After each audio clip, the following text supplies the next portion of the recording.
What's up, everyone? I hope you are doing well. I hope you are fantastic. I hope you're spectacular. I hope you are, some might even say, amazing. I have had the opportunity and the privilege of watching Spider-Man Brand New Day more than once, and I wanted to properly make a proper full video where it's like almost widescreen and everything, where I just talk about my thoughts, how this film made me feel, because I will tell you right now, this was one of the most memorable cinematic experiences I think that I will ever have, and that is not to gas it up, that is not to, as some of you might say, glaze the film. It is just how it is for me.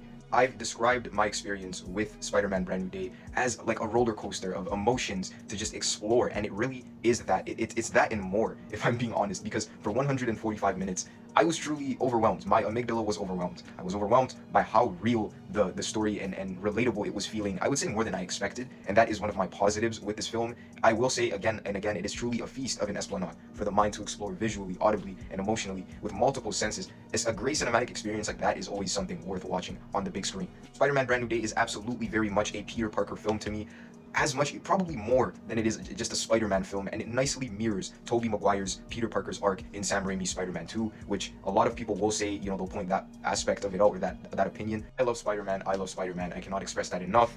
John Watts laid the foundation with Spider-Man Homecoming, Spider-Man Far From Home, and then Spider-Man No Way Home, but Destin Daniel Cretton is doing wonders for the MCU, Shang-Chi and the Legend of the Ten Rings, the Wonder Man series, and I'm not going to get into that, yeah. And then now with Spider-Man Brand New Day, I think that I'm not the only one that agrees. He just deserves to have that trilogy. To just make that trilogy. We know that Tom is about to get a new trilogy, a second trilogy, and Destin Daniel Cretton absolutely displayed the fact that he is more than a reasonable candidate to direct and oversee the creative vision for this trilogy. There are scenes that absolutely just felt and looked like they were just ripped straight from the comics, from covers, and I loved seeing it with the original and classic Spider-Man villains, even though we didn't see a lot of them, and I will be honest, I didn't expect Jean Grey to be the main villain of this film. I understand why some people were worried, who were aware of the villains that would be featured in this film, were worried that there was just too much going on with the film, like it was biting off more than it could chew.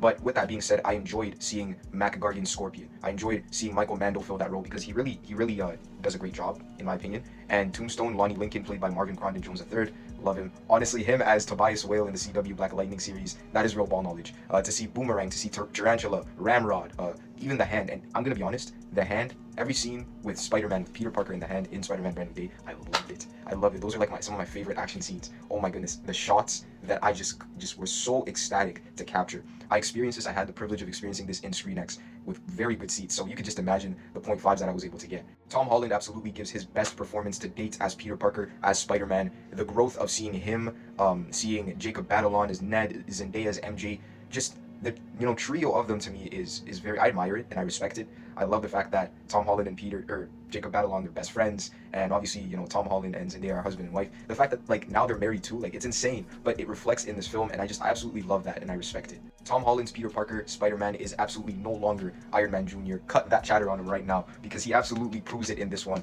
And to be quite honest, I would have liked to see him take some darker turns. I would have liked to see them explore more with his darkness and that different side of him, because those scenes with Black-Eyed Peter, Black-Eyed Spider-Man were insane. They were insane. Ask anybody.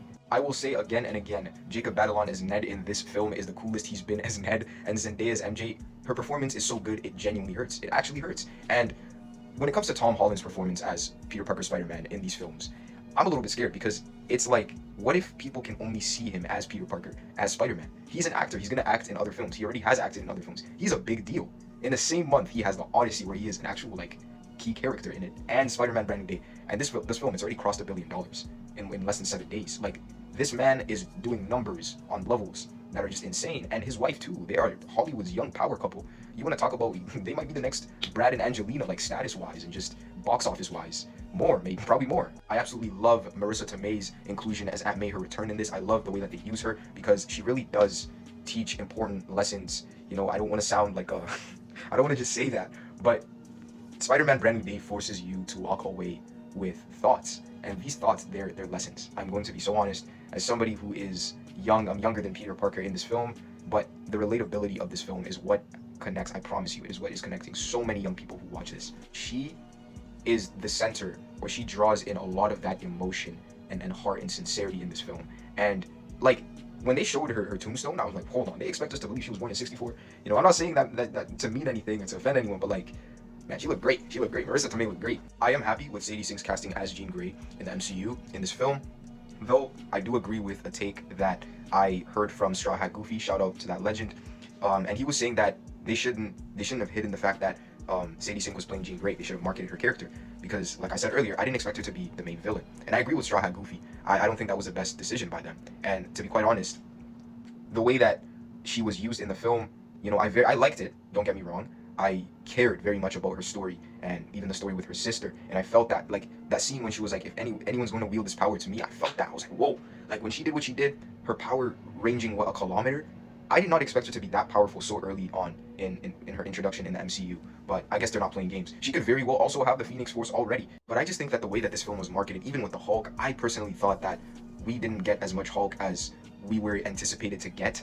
It was great, the scene that we got with him, but it's like we were just teased and we were gassed up and we were just kind of underwhelmed. Or I should speak for myself. And if it was marketed that Hulk was going to be this foe, and you know, you're showing Scorpion, who we know is an actual Spider-Man villain, right? And a lot of people, they're not just gonna call out, oh, Jean Grey is going to be in this, and then y'all make Jean Grey the main villain. It's like, you know, like, am I making sense? JB, John Bernthal, as Frank Castle the Punisher in this is a perfect addition. He brings in, I promise you, like 95%, if not more, of the comedy. This is the best Punisher content that we have gotten since probably like Daredevil Season 2, the Netflix Daredevil Season 2, and I loved it. I loved the dynamic, the bickering, bantering dynamic between Frank Castle and Peter Parker, between the Punisher and Spider-Man, and it's just nice to know that John Bernthal and Tom Holland have such a great relationship. They have history, they literally helped each other with their auditioning and self-tapes to get their Marvel roles back in like 2016. So John Bernthal has watched, like, he's literally said this, to see Tom Holland as the man he is now, it's incredible, and I just have mad respect for it, because I like John Bernthal overall as an actor. I think that he is one of the best comic book castings ever as Punisher, and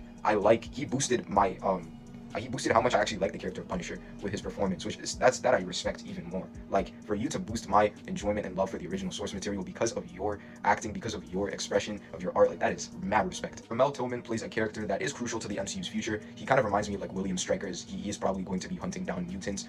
Bill Metzger, man, this guy, like, he was so hateable. Like, Mel Tillman did such a great job of making you hate the character he's playing. His performance was just that good. Liza Colon Zayas is a wonderful addition as Detective Jean DeWolf. She actually reminded me of like an Aunt May-like figure for Peter in this film, because she shows genuine care for him even though she doesn't know who he is under the mask. And even the scenes with her kids, EJ and Marley, like, to see the transition of the beginning or near the beginning of the movie when she's on the phone with him versus the end, like, I liked that contrast. Very good development. I can tell she's definitely going to be in Spider-Man 5, which, by the way, is also confirmed. You already know they're not playing with this. I like how she reminds me of Captain Yuri Watanabe in the Insomniac games, which had a huge influence on this film, and I loved it. And yeah, she just shows a genuine care for Peter. So, you know, I know in the comics things happen to her, and well, I just hope that oh man, it's not gonna get better for this guy, is it? No, Peter's cooked. Mark Ruffalo's Hulk in Spider-Man Brand New Day is the best Hulk content that we have gotten for a while. Even his Bruce Banner scenes, I like those scenes where they're talking about the inhibitor. Like, Tom's Peter Parker is literally the Oppenheimer for the MCU. He is the Oppenheimer. That inhibitor, the universal, that's going to lead to a universal inhibitor controlling superpowered people, mutants. Like, Magneto's not gonna like this guy if he ever finds out that he is the one that created that inhibitor. But I really liked the Hulk scenes, you know. But I can't say much because they were underutilized, in my opinion. They were marketed and gassed, but I just ultimately walked away. Those parts of me that were hungry to see those characters were like just hungry still, unsatisfied. Michael Mando as Scorpion, underutilized. It was great in that one scene that he gets absolutely smacked and just straight up disrespected, and he's not even in control of his own body, which Marvin Condon Jones III as Lonnie Lincoln, Tombstone, he has to come back for sure in this trilogy. Tarantula, all the other villains that I mentioned like earlier, they were just underutilized. And I will say I kind of agree in certain ways that this film just felt like it bit off more than it could chew, or more than it did end up chewing. Michael Giacchino absolutely did his thing with the score. I really enjoyed the soundtrack overall, including songs from Tame Impala, Bad Bunny, and Steve Lacy, who again, you know, we can't forget that you spoiled the film on the red carpet, man. Come on, man. But shout out to his new album, because that title track, Oh Yeah, has been stuck in my mind completely. I love it. I love how the credits are animated at the end of Spider-Man Brand New Day. It is brilliant. Brett Pollack absolutely blesses our eyes with the enamoring cinematography of Spider-Man Brand New Day. That warm golden color lighting, but at the same time, you have these scenes that just look so gray and grim, you know, and you feel it. It's like it matches Peter Parker's emotions. That is so interactive to me, and I love it. I love it because it goes with the fact that the influence of the Insomniac games were in this. So just imagine, it's like it feels like you're almost in his POV. I mean, we literally are. We're watching the movie on the screen, right? And we're seeing what he's seeing in certain scenes. Well, I did not mean to do that. And I think that the aspect of the story with Peter's mutation being affected by his mental health and stress in the film overall is just great symbolism of how important maintaining proper mental health is for us to just fully function our best, especially around this age, especially as a young adult. Like, we all probably need to do. Peter chose both of his sides, his dark side and his light side. He chose both Peter Parker and Spider-Man. And it's like, it doesn't even have to be that black and white, right? But like, I just love Spider-Man. There's so much I could say. This isn't the only video I'm making, but I need to know your thoughts. I need to know everything. because this is a film that I definitely feel like I can just talk about. I can talk about a lot of films, but this is one of those. It's been a while where there's just a film that genuinely I spend 24 hours of my day spending mental energy thinking about, that I can attest to that 100%. But for real, I need to know your thoughts. Feel free to comment, like, and follow for more. It is your boy reelbizzz, always here to give you the real news, sending love, and you stay blessed.